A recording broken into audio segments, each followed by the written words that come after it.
Welcome to Spotlight. I'm Anne Muir.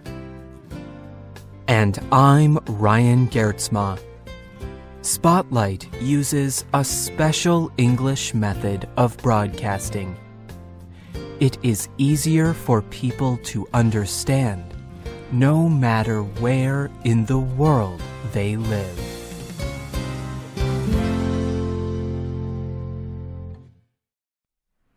My driver's license came up for renewal.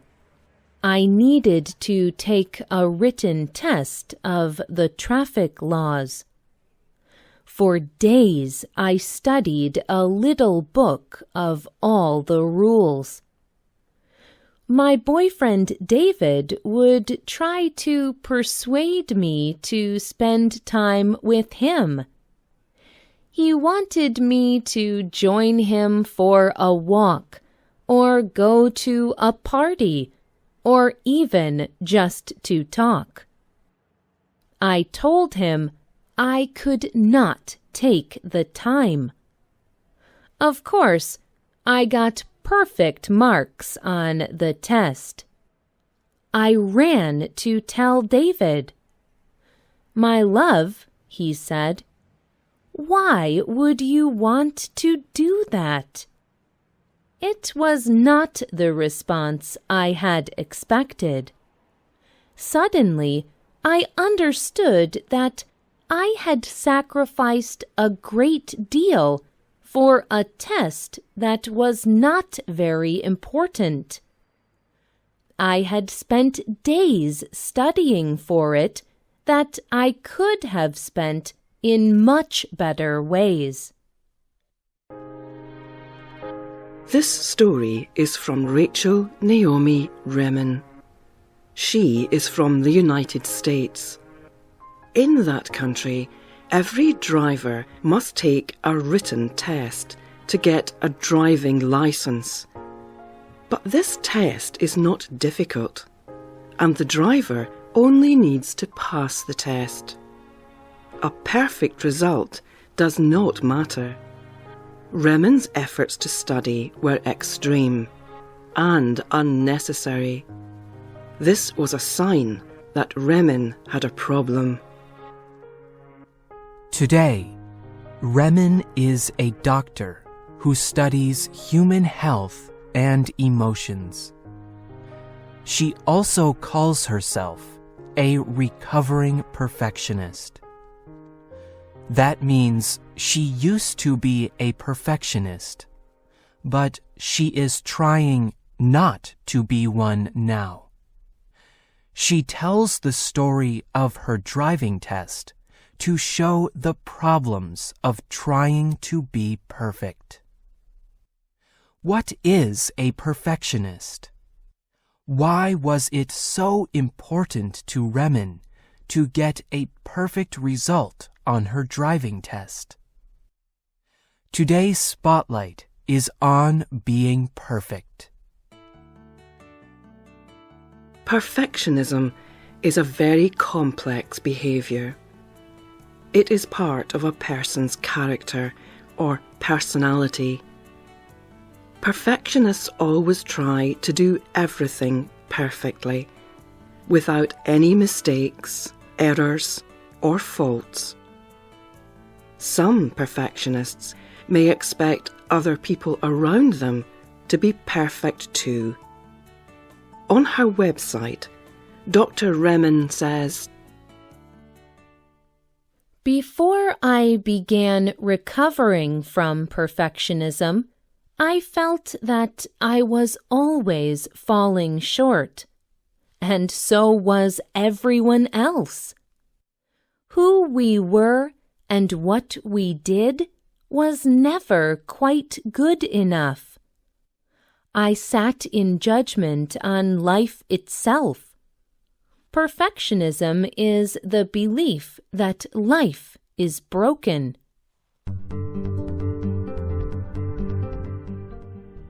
Many cultures place a high value on working to achieve perfect results.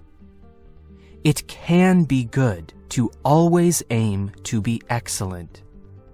For example, some sports people may be perfectionists.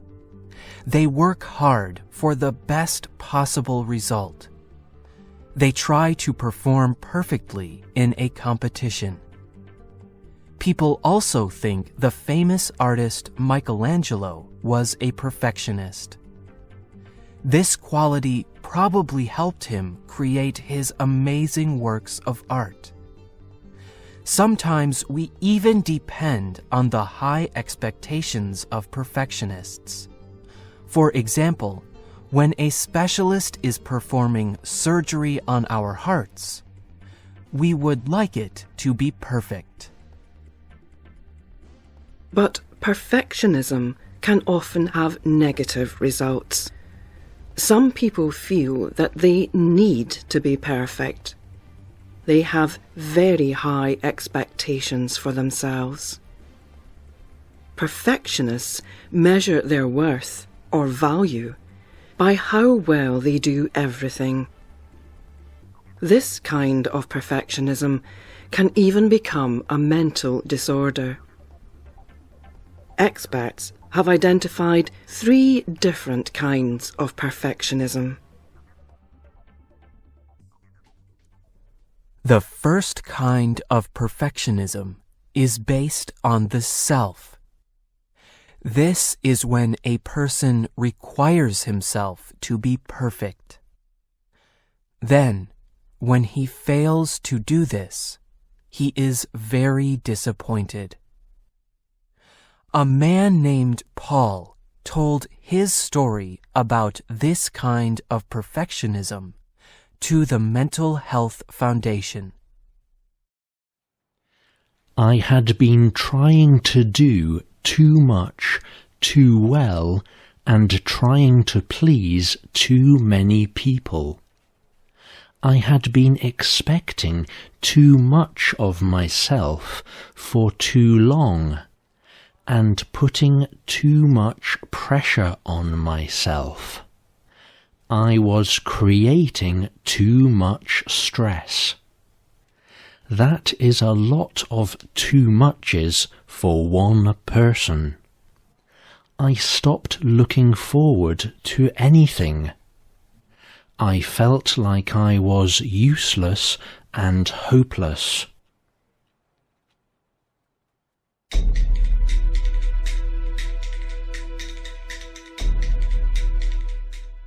Another kind of perfectionist expects other people to be perfect. People in relationships with the perfectionist often feel that they are always being criticised. They may feel that they can never be good enough to be loved. Kathy Miller is a perfectionist. She gives a small example of how her husband was never perfect enough for her. One night, I returned home from shopping. My husband met me at the door, smiling. He led me into the kitchen and announced, "I washed the dishes for you." As I put my arms around him and said, "Thank you," I looked over his shoulder. I noticed pieces of food and drops of liquid on the table. "But you have not cleaned the table," I thought. "You have not finished the job." A third kind of perfectionism relates to social conditions. This kind of perfectionist believes that other people expect her to be perfect. This kind of perfectionism often begins when children have very demanding parents. Dr. Randy Frost has studied perfectionism for many years. He tells the magazine Psychology Today, "Overly demanding and judgmental parents put a lot of pressure on children to achieve. Our studies show that is connected to perfectionism. Sometimes the parent is happy only when the child achieves something or spends a lot of time working at something. The parent's high expectations are not spoken out loud, but they are made clear by the environment.